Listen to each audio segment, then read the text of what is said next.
son, pudiéramos decir, representativas de toda la iglesia en general, estas 7 cartas, y ese va a ser nuestro próximo tema.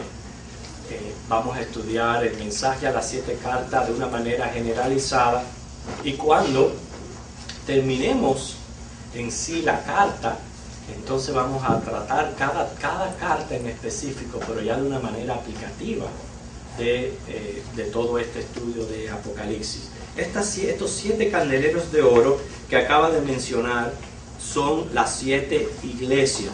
Quiere decir, toda esta revelación que tenemos en la carta es para la iglesia. Número 1 es para que la iglesia esté preparada, con conocimiento de lo que ha de acontecer.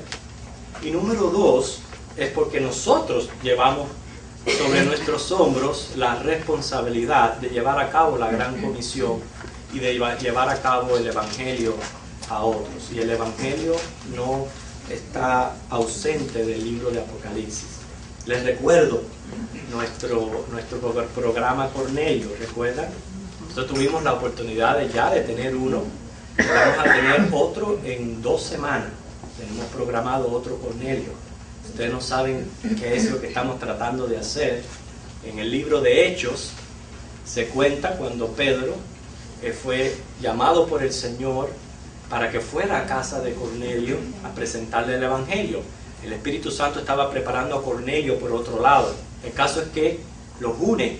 Pero cuando Pedro llega a casa de Cornelio, no estaba allí Cornelio solo. Él había reunido un grupo de familia, un grupo de parientes, quien haya sido. Pedro se encontró la casa llena y dice que muchos recibieron al Señor, fueron bautizados. Y esa es la idea del programa Cornelio, que usted sea Cornelio, que usted prepare estas reuniones en su casa, y yo voy con el libro de Apocalipsis y explicándoles el libro les presento el evangelio. Por eso es que esta visión es para los 7 candeleros de oro, o sea, es para las 7 iglesias. ¿Por qué razón? El mundo impío no le interesa leer la Biblia, no le interesa leer las Escrituras. Ahora usted se imagina menos el Apocalipsis. Si hay cristianos que no quieren abrir este libro, no lo quieren leer, por la razón X que sea. Ahora imagínense qué vamos a esperar del mundo impío, que no tiene interés por la Biblia, menos va a tener por el libro de Apocalipsis. Quiere decir que, hermano, por eso es que estas cartas, lo primero que se ven son 7 candeleros de oro. Yo creo que ya lo quitaron. Yo creo que nuestro hermano Edward puede corroborar lo que yo le voy a decir. Pero me enojaba mucho las veces que yo iba al Publix a comprar, y en las cajeras, ustedes saben que tienen revistas y libros, había un librito que decía las idioteces del Apocalipsis. No sé quiénes de ustedes vieron ese librito alguna vez. Sí, ¿Verdad? Sí, había. ¿Verdad que lo había? Sí. Y me enojaba mucho ver aquello. Ya gracias a Dios no lo tienen. Pero como ustedes pueden ver, para la gente esto es una burla. Ellos no quieren creer estas cosas, no quieren saber del Apocalipsis. Por eso es que este libro es enviado a las iglesias. Ahora, como ustedes pueden ver, los 7 candeleros que ya dijimos en la iglesia son de oro. El oro está simbolizando realeza, santidad y pureza. Según Matthew Henry, el candelero tiene las siguientes características. Número 1, esta pieza no tiene luz propia. O sea, necesita recibir esta luz. Y así como la iglesia funciona, recibiendo el poder del Espíritu Santo. Número 2, está puesto para alumbrar. Por eso es que la iglesia alumbra donde quiera que esté a los demás. Y tercero, la mecha arde con aceite. Es decir, así el cristiano arde al obedecer al Espíritu Santo. Ahora, ¿usted se imagina cuando la luz de este candelero sea quitada, sea opacada? Imagínense cómo va a ser el mundo. Si usted y yo, que somos luz, quiere decir, estamos mostrando al mundo a Cristo en nuestras vidas. Y somos la sal, quiere decir que estamos preservando el bien en la tierra, las buenas obras, todo lo que hace un cristiano. Imagínense cuando estos candeleros sean quitados del medio, cómo va a ser el mundo en que nosotros, en que van a vivir las personas. Ahora, el versículo 13 dice: en medio de los 7 candeleros, a uno semejante al Hijo del Hombre. Que vamos a parar hasta ahí un momento. Primeramente se presenta a Cristo en medio de los 7 candeleros. ¿Qué es lo que le está diciendo eso? Que el Señor siempre ha estado en medio de la iglesia, con sus defectos, con sus cosas positivas, sus cosas negativas. Cristo siempre ha estado en medio de su iglesia. Era lo que estábamos hablando esta mañana, la importancia de su presencia en medio de nuestras reuniones. Ahora, se presenta, dice, semejante al Hijo del Hombre. Nosotros sabemos que Jesucristo en sus 2 naturalezas mantiene sus 2 títulos: Hijo de Dios y Hijo de Hombre. Cuando dice Hijo de Dios es para representar su naturaleza divina, que fue concebido, engendrado por el Espíritu Santo. Cuando dice Hijo de Hombre, está representando su naturaleza humana, fue engendrado por la Virgen María. Así, el perfecto Dios, el perfecto hombre, es el único ser que tiene 2 naturalezas. Ahora noten que aquí Él se muestra como Hijo de Hombre, en su semejanza de Hijo de Hombre. No olvidemos que Juan era primo de Jesús, era su discípulo amado. Y Juan participó del ministerio de Jesús desde el comienzo. Eso fue uno de los privilegios que tuvo como discípulos, comenzar con Jesús desde el comienzo. Aparte de eso, él gozó de algunos privilegios por encima de los otros discípulos. Solo él, Jacobo y Pedro experimentaron la transfiguración. No fueron todos los discípulos los que tuvieron aquella experiencia en aquel monte, según Mateo 17, del 1 al 2. La transfiguración tuvo un propósito, porque allí aparecieron Moisés y Elías, que son personajes relativos al Apocalipsis, que vamos a estar estudiando después en el capítulo 11, los 2 testigos, los 2 olivos. Ahora, Juan pudo identificar al Hijo del Hombre.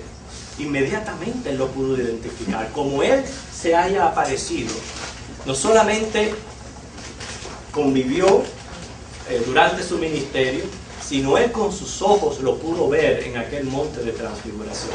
Para él no había duda de que aquel que él estaba viendo era el Hijo del Hombre.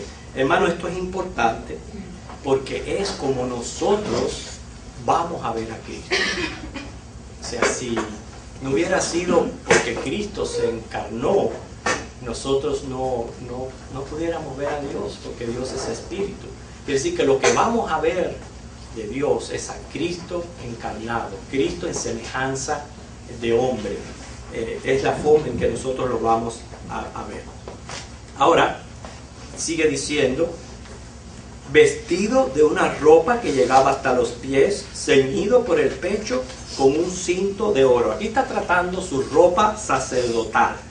Cristo como el gran sumo sacerdote de su pueblo. Al estar en medio de la iglesia, Él conoce a cada uno de nosotros. Nada puede escaparse a la omnisciencia de Dios. Y por eso es que Él está en medio de este candelero. Ahora, ¿por qué se presenta como el sumo sacerdote? Bueno, porque ese es su oficio, esa es su función en este mismo momento de interceder por nosotros ante el Padre. Así que vemos hasta aquí como en este candelero, ustedes se den cuenta que fue una de las piezas que estaba allí en el tabernáculo, estaba representada la iglesia de Cristo. Por eso es que el Antiguo Testamento tiene mucho que ver, no solamente con el Nuevo, sino con el libro de Apocalipsis, con Cristo, con la iglesia, etc. El oro es un metal muy valioso, indica el gran valor que da Cristo a la iglesia. Sabemos que Cristo le da tanto valor a la iglesia que se entregó a sí mismo por ella. Fíjense cuánta importancia tiene, cuánto nos ama. Ya cuando hablamos de la iglesia, hablamos de cada uno de nosotros, que somos parte de ella, que sabemos que hemos sido desde antes de la fundación del mundo escogidos para ser su pueblo. Los candeleros, al llenarse de aceite, implica que es la iglesia llena del Espíritu Santo y su llenura. La pieza es una sola. Aquí el que ideó esta gráfica puso 7 candeleros y él en medio, pero más bien es una sola pieza la que estaba en el tabernáculo con 7 brazos. Y lo que está mostrando es que a pesar de que la iglesia en este mismo momento está fraccionada en denominaciones, sigue siendo una sola. Sigue siendo la iglesia de Cristo una sola. Ahora, inmediatamente pasamos a sus características. La ropa sacerdotal es completamente diferente a la de los sacerdotes levitas. Y vamos a ver el por qué. Porque su sacerdocio es diferente al de Aarón. El sacerdote levita llevaba en su pecho lo que se llamaba un pectoral o un delantal que tenía 12 piedras.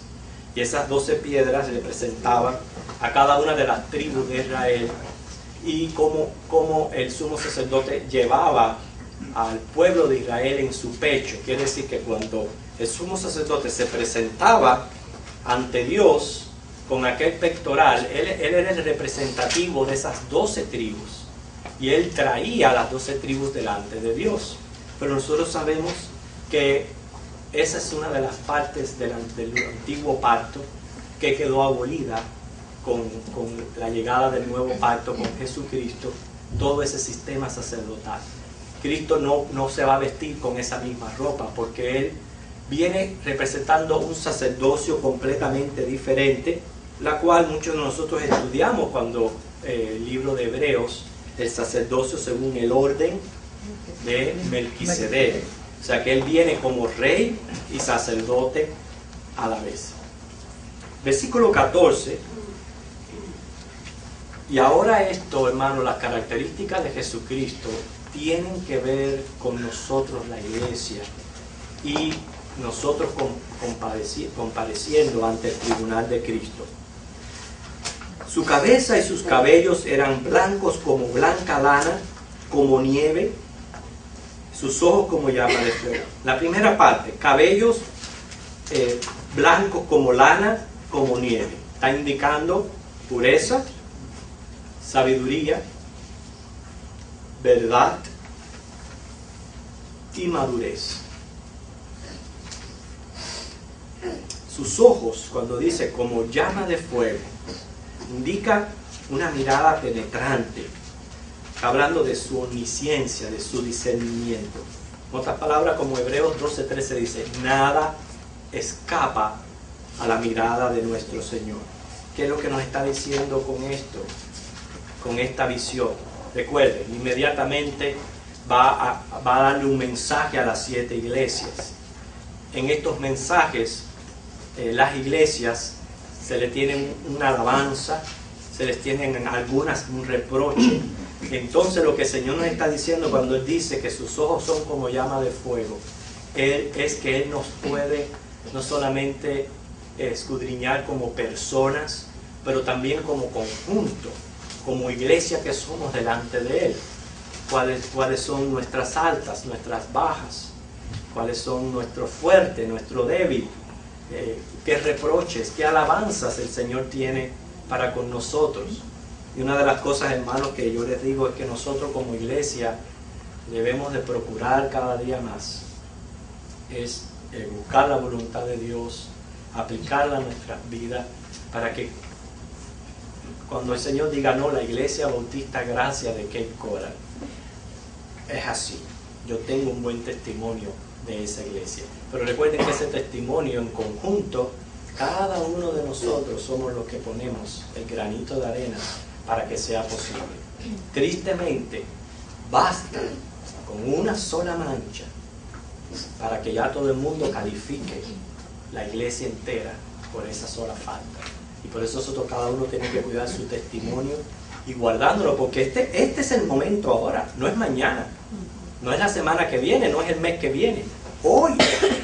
Hoy yo soy iglesia y hoy yo estoy escribiendo prácticamente un libro ante Dios y Él está consciente de lo que yo hago, de lo que no hago y de nuestras necesidades. ¿Por qué?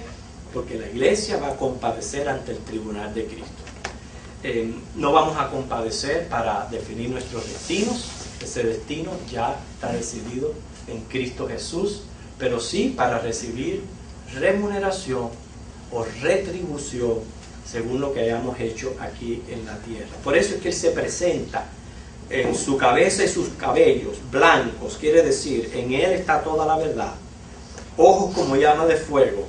Él está pesando las congregaciones, las iglesias, Él las va a juzgar, y por eso es que Él se anuncia de esa manera. Cuando dice versículo 15, sus pies semejantes al bronce bruñido, refulgente como en un horno, su voz como estruendo de muchas aguas. El bronce bruñido es un metal al horno, está indicando, como dice Hebreos 12:29, que nuestro Dios es fuego consumidor. Es amor, pero Él es fuego consumidor. ¿Qué nos está diciendo? No juguemos con Dios, no abusemos de su gracia, no abusemos de su misericordia, no pretendamos que no vamos a hacer su voluntad y nada nos va a pasar. O sea, ese es un error pensar de que Dios se va a quedar con los brazos cruzados si nosotros no estamos haciendo nuestra labor. El altar de bronce era donde se sacrificaban los holocaustos, era la pieza que estaba en el atrio de la casa de Dios. Está representando aquí el infierno del cual nosotros hemos sido librados por la gracia de Cristo. Por eso dice refulgente como en un horno. Indica juicio, indica que viene a juzgar. Su primera venida fue para salvar. Claro lo dice en Juan 3:17. Yo no he venido a condenar el mundo, yo he venido a salvar el mundo. Yo no lo he venido a condenar. Pero ahora Él viene a condenar el mundo, Él viene a juzgar el mundo, y la iglesia no escapa de ese juicio, en el sentido, no con relación a nuestras almas, pero sí a recibir remuneración o retribución de parte del Señor. Estos pies calientes indican que Jesús castiga para hacer reaccionar y para corregir. Por eso que nosotros no podemos tomar esta parte tan ligera, el castigo de Dios sobre sus hijos que Él ama. Dios al que ama lo disciplina, lo castiga. ¿Para qué? Para que reaccione. Por eso todo eso está representado con los pies calientes. O sea, es la manera en que Dios está obrando con nosotros. La voz, como estruendo de muchas aguas, indica gran poder y belleza a la vez, porque está dando la idea de los océanos o una cascada. Esa es la idea que está dando. Y lo que nos está diciendo es que por el poder de su palabra, ¿okay? Por eso dice voz como estruendo de muchas aguas, con el poder de su palabra Él hizo todo lo que existe. Dice, el mundo subsiste, Hebreos 1:3, por su palabra. O sea que Dios, de Él surge todo. Él era el origen de todas las cosas. Todo lo que Él hacía era hablar y ya, las cosas surgían. Bueno, en este momento Él va a hablar y las cosas va a ser al revés. Van a ser destruidas y van a dejar de ser. Y todo lo que Dios tiene que hacer es hablar, nada, con el poder de su palabra. Cuando Él diga esto, ahí eso se va a hacer. Nada ni nadie lo va a poder evitar, lo va a poder parar, nadie lo va a poder contrarrestar, contradecir. Todo lo que Dios dice lo hará, porque por el poder de su palabra Él constituyó el universo. Hebreo 11:3 dice, voz como estruendo de muchas aguas. Las muchas aguas ahora indica su soberanía sobre los pueblos. Y presten atención a este simbolismo, muchas aguas, porque lo vamos a encontrar en diferentes partes del libro de Apocalipsis. Cada vez que digan muchas aguas, lo que está diciendo son las naciones, los pueblos, todo el mundo entero. ¿Sí? Quiere decir que Él es soberano sobre las naciones, es lo que Él está diciendo con esta visión.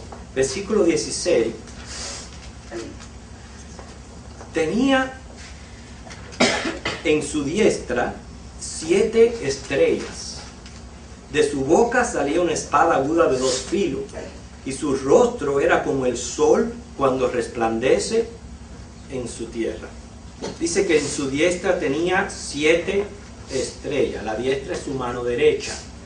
Él está sosteniendo, lo que dice ahí, a 7 pastores. Ahora recuerden el simbolismo del número 7, que es perfección total.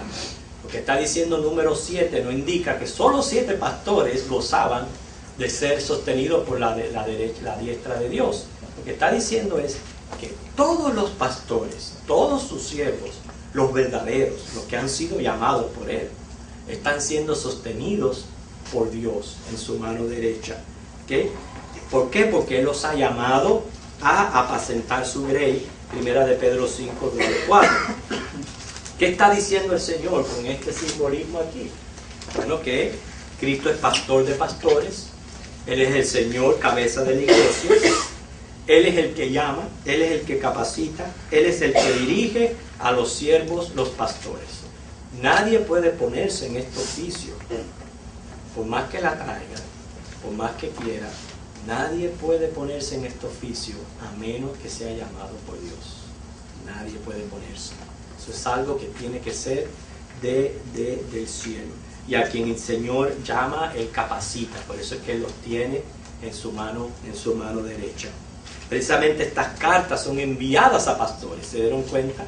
Que al final del pasaje lo que ahora les dice ángeles. ¿Por qué? Porque ellos eran los encargados de transmitir el contenido de toda esta revelación. Porque ellos son los responsables por el bienestar espiritual de la iglesia. Ellos darán cuenta a Dios. Yo voy a dar cuenta a Dios por la enseñanza de ustedes. Y más, yo digo, por el libro de Apocalipsis.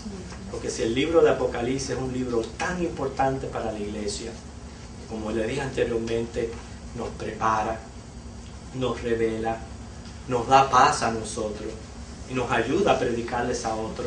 Es un libro sumamente importante, porque si es la consumación de las cosas y el establecimiento del reino de los cielos, no hay una cosa más importante para el cristiano que esa.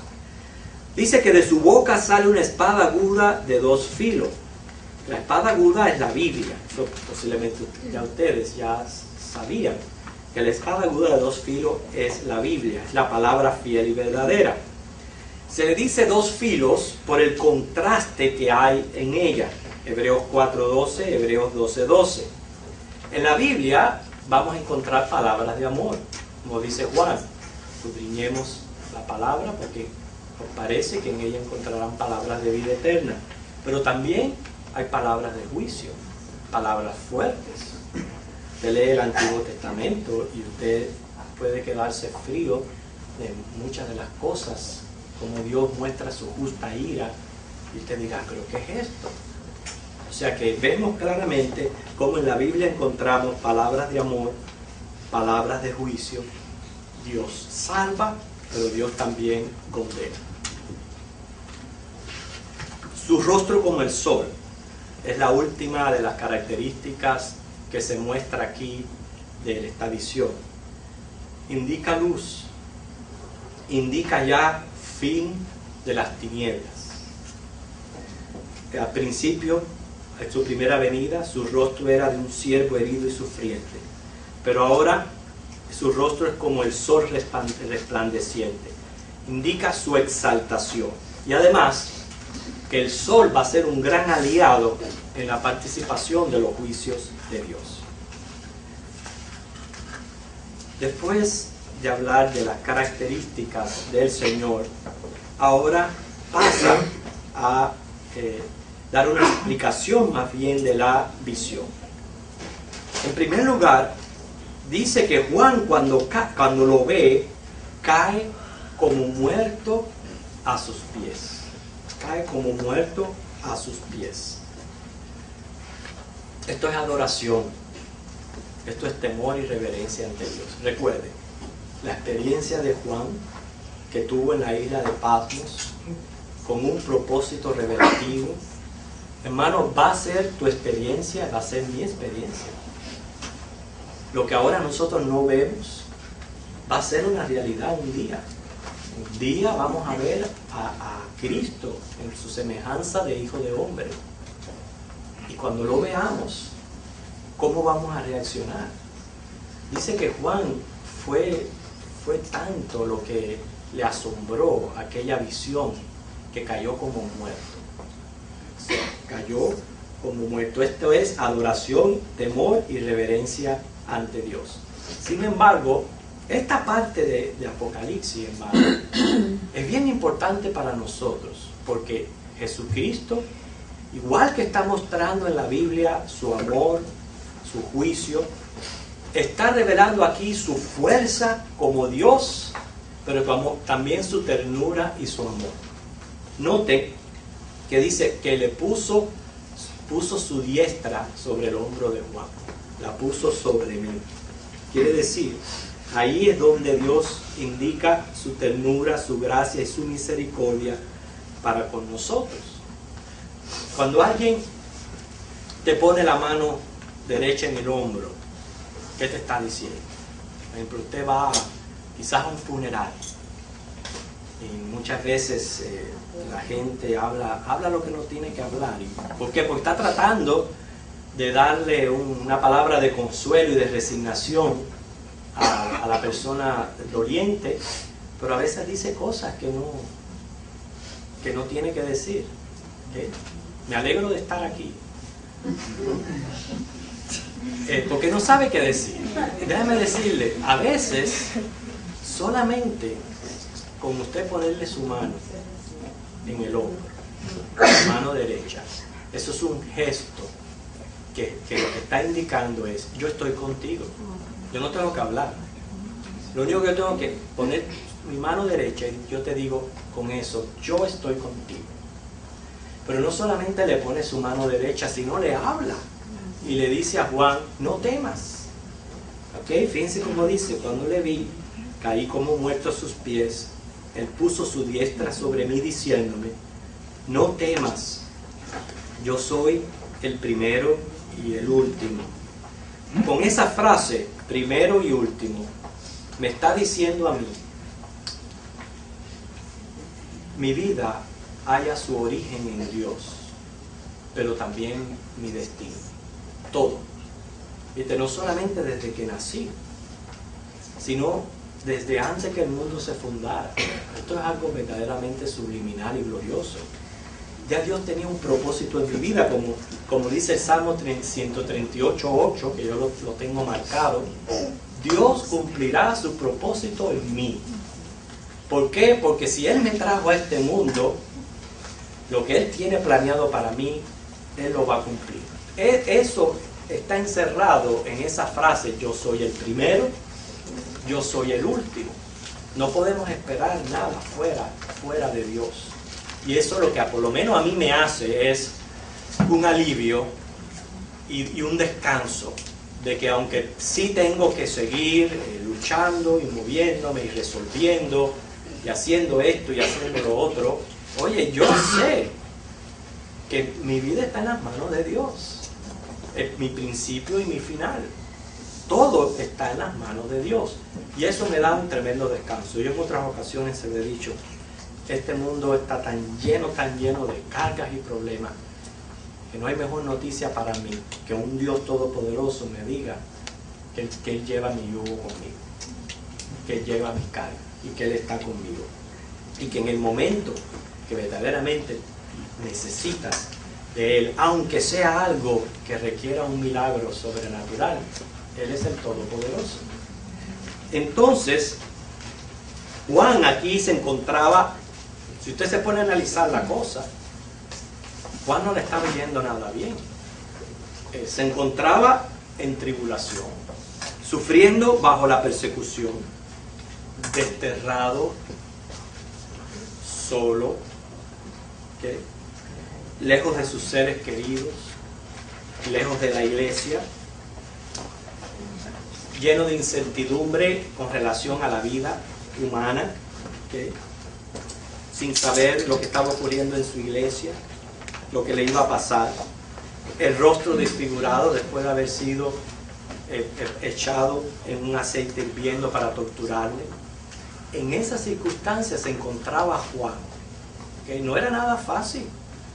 Cuando el Señor, esa visión que él recibe, le pone su mano en su hombro y le dice, no temas. O sea, eso es prácticamente algo que para él era muy alentador. Quiere decir, a pesar que todo el contenido de la profecía es un juicio y juicio severo, nosotros no tenemos por qué temer. Tenemos esa diestra sobre nuestro hombro. No tenemos por qué temer. Ahora, muchos de nosotros pudimos apreciar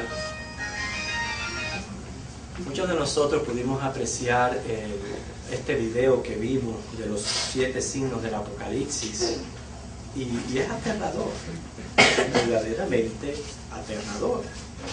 Y por eso es que es tan importante esta visión y este gesto de Jesús para con Juan, que está él representándonos a todos como la iglesia, de que sepamos de que Dios está con nosotros. Se sigue revelando a sí mismo. El versículo 18 es bien importante teológicamente, también en apologética, porque es uno de los versículos que defiende y da evidencia de la deidad de Jesucristo, algo que muchos niegan. Fíjense que él dice que sabemos que la revelación es de Jesucristo, como lo leímos en el versículo 5, ¿verdad? Y de Jesucristo, el testigo fiel, el primogénito de los muertos. Y el versículo 1 dice, esta es la revelación de Jesucristo. No hay duda de que el que se está revelando aquí es Jesucristo. Segundo, porque el único que lleva el título de Hijo de Hombre es Jesucristo. Es el único, en mayúscula. No hay duda de que Jesucristo se está revelando aquí. Ahora, cuando él dice, el que vivo, estuve muerto, mas he aquí que vivo por los siglos de los siglos, ¿quién es el único? ¿Podemos decir que se está refiriendo a Jehová? No, no se está refiriendo a Jehová. ¿A Dios?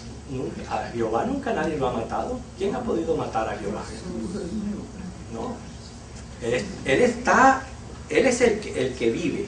Dice, el que vivo. Lo pone de primero. Noten que no intercala el orden de las cosas. Él no dice, el que estuve muerto y vivo. O sea, primero dice, estoy vivo, porque al fin y al cabo, su muerte y resurrección fue nada más temporariamente y con el propósito específico de la redención de nuestras almas. Dice, yo estoy vivo, pero sí estuve muerto, para indicarnos que aquí se está refiriendo a Jesucristo. Pero dice, aquí que vivo por los siglos de los siglos. Él es la resurrección, es lo que nos está diciendo aquí. Y dice, yo tengo las llaves de la muerte y del Hades. Otro versículo que es bien importante. Pero antes de eso, cuando Jesús le está diciendo esto a Juan, son palabras también consoladoras. Porque Juan, si le fueran a escribir, que pusiera una lista de quejas, él pudiera haber empezado a anotar un montón de cosas. No, porque yo me quejo de esto, de esto, de esto y de esto. Y así de igual manera nosotros le pudiéramos presentar una lista de quejas de todo lo que nos está ocurriendo en nuestra vida. Me está pasando esto, me siento así, me duele esto, me duele lo otro. Después de presentarle esta lista de quejas, el Señor dice, ¿sabe qué? Tú fuiste testigo visual de lo que a mí me ocurrió. Tú fuiste uno de los discípulos que tuvo el privilegio de entrar ahí al atrio donde estaba siendo juzgado el Señor Jesús. Él lo vio cuando lo abofetearon, cuando lo escupieron, cuando se burlaron de él. Juan lo vio cuando le habían dado aquellos látigos y estaba todo ensangrentado. Juan lo vio siendo crucificado, porque él ahí estaba cuando él le dice: hijo, he ahí tu madre, madre, ahí tu hijo. Ahí estaba Juan. Quiere decir, desde el principio hasta el final de todo lo que fue la pasión de Cristo, Juan fue un testigo fiel. Entonces, con estas palabras el Señor le está diciendo: mira lo que a mí me ocurrió, y a mí me ocurrió por ti. El justo por el injusto. Entonces, aunque tu situación sea mala, no estamos diciendo con esto de que Juan había presentado ninguna queja, pero aunque tu situación sea mala, la mía fue peor y fue injusto.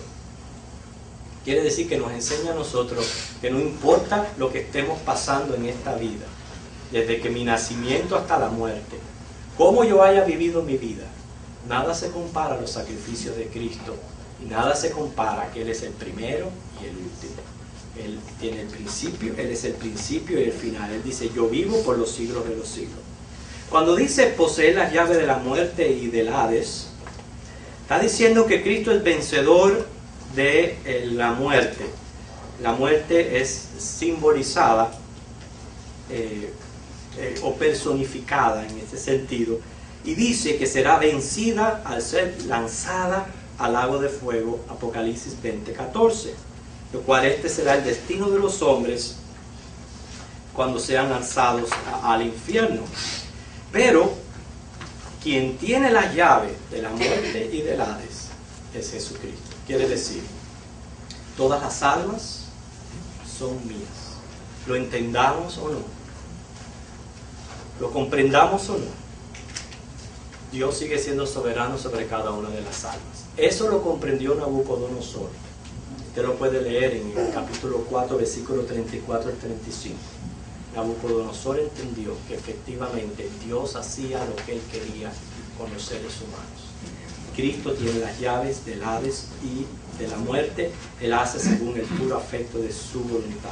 Ahora, el versículo 19 le vuelve a ordenar que conserve esta revelación en escritura.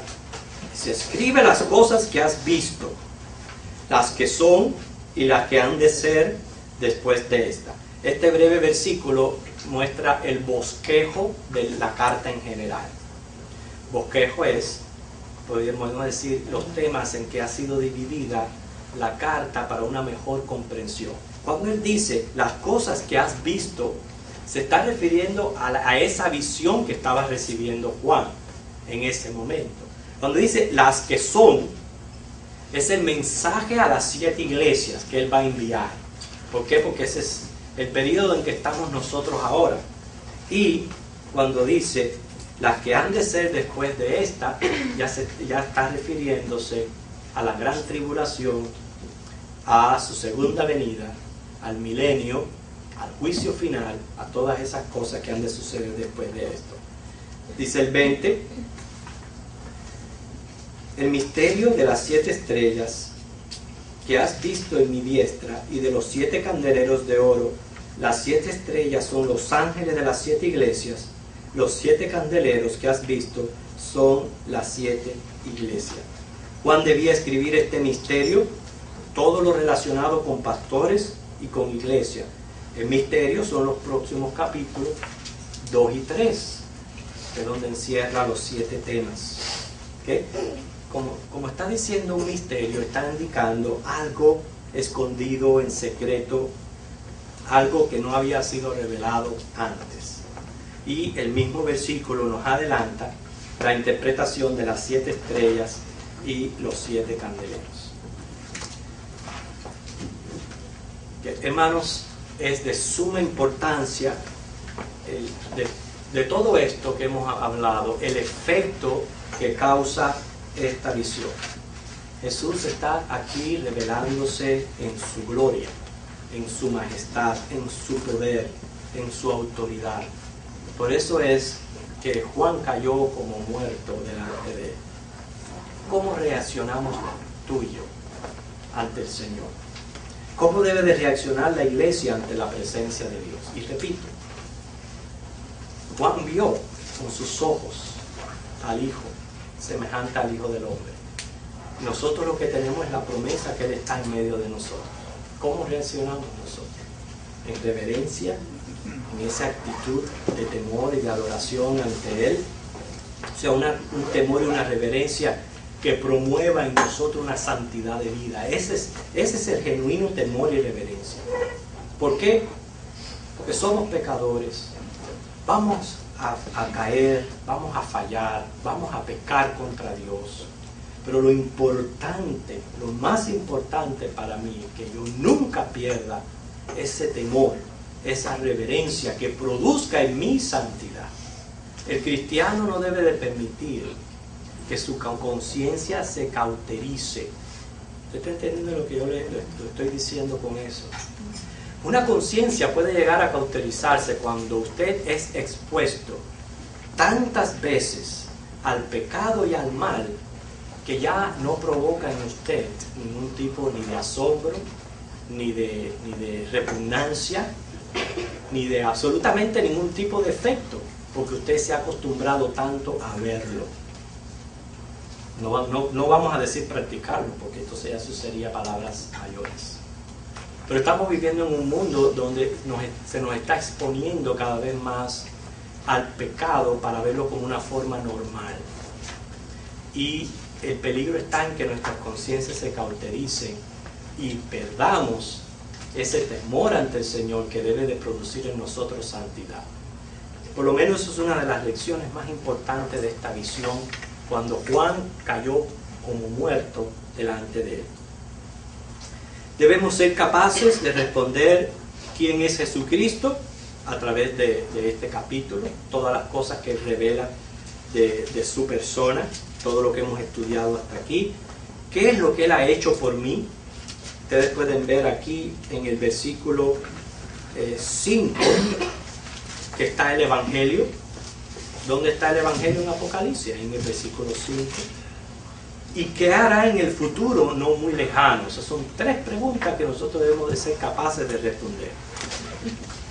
El propósito es que todo esto sea enviado a las iglesias que vamos a estudiar seguidamente.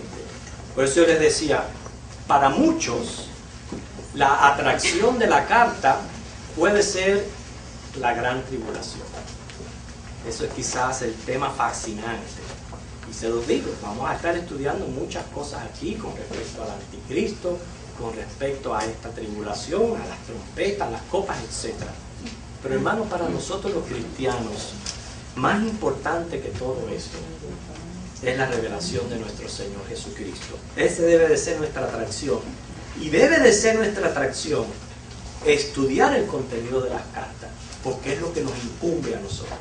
¿Por qué? Porque si tenemos la promesa que vamos a ser arrebatados de este mundo antes que ocurra la gran tribulación, quiere decir que si ya yo estoy en Cristo, la parte más importante para mí es el estudio de las cartas. Las cartas enviadas a las iglesias, porque ahí es donde está el mensaje de lo que Dios reprocha, de lo que Dios aprueba y de lo que me conviene a mí en mi vida para irme con el Señor.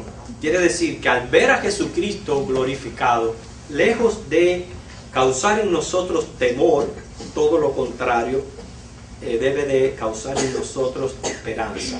Eso está representado por su diestra puesta en el hombro de Juan. Ok, nos quedan unos minutos, siempre doy oportunidad para alguna pregunta, alguna duda que usted tenga con relación al estudiado y a las cartas. Hermano Will. La espada que sale de la boca. Se refiere a la palabra, ¿no? Sí, esta. La palabra de sí, esta espada. Esta, porque hay 2 espadas. Sí, en la segunda venida Él también viene con una espada en su boca, pero tiene otro significado diferente a esta espada. ¿Por qué? Porque esta espada, recuerden, toda esta revelación de Jesucristo tiene que ver con la iglesia. Lo que el Señor está revelando de sí a la iglesia antes de darle el mensaje de las 7 cartas. O sea que no es un simbolismo, sino las palabras que él está hablando en ese momento, o la Biblia. No, es un símbolo de la Biblia. No una espada en realidad, es un símbolo. Él vio una espada en su visión, porque lo que Juan está escribiendo es lo que ve, pero en esa espada está el simbolismo de la palabra en sus dos filos. ¿Okay? ¿Hay alguna otra pregunta, hermano? Sobre esa lámpara esa. Los judíos también usan esas lámparas. Una tiene 9 y esta tiene 7. Eso significa algo también de la Biblia. Hermano, sinceramente yo no tengo información de por qué ellos usan 9 lámparas. Lo que sí sabemos que la Biblia habla de 7, porque recuerde, el número 7 es perfección, totalidad, y lo que está hablando cuando dice 7, y si la lámpara está representando a la iglesia, quiere decir no queda ninguna fuera. Toda la iglesia está representada en esta lámpara. Y esto es bien importante porque yo no puedo ir por ahí diciendo, no porque los bautistas son los únicos que van a ser salvos, o esto o lo otro. Eso no debe de ser nuestro vocabulario.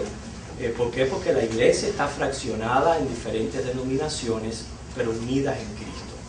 Pero no sé por qué los judíos usan 9 lámparas. No sé que alguien pueda darle esa respuesta. ¿Ok? ¿Alguna otra pregunta? Algo que haya quedado oscuro de lo que es esta revelación. Sí, hermano. Las iglesias hablan en Asia, las 7 iglesias. Asia Menor. Son 7 iglesias y no eran las únicas que habían en la zona de Asia. Pero al parecer eran las que estaban a cargo del ministerio de Juan. O sea, él estaba responsabilizado de supervisar estas 7 iglesias de Asia. Y a estas iglesias es que se les envía estas cartas. Pero vamos a estudiar más acerca de eso en la próxima lección. El triple propósito de las cartas. ¿Alguna otra pregunta? Gilis. Cuando usted habló de los 7 pastores, porque todavía se me quedó porque todavía está el número 7 implicado. ¿Será que está hablando de 7 pastores que habían en las 7 iglesias del Asia? Ahora que ella menciona eso. Sí, está indicando los 7 ángeles, los encargados de esas 7 iglesias. De la misma manera que las iglesias están representando a toda la iglesia universal, los pastores están representando a todos los pastores. Por eso está el 7. Por eso es que aunque habían otras congregaciones y otras iglesias allí presentes, fíjense que no se menciona la iglesia de Antioquía, muchas otras iglesias que existían en aquel entonces, solo se mencionan 7 por lo que simboliza el número, que es totalidad. ¿Otra pregunta?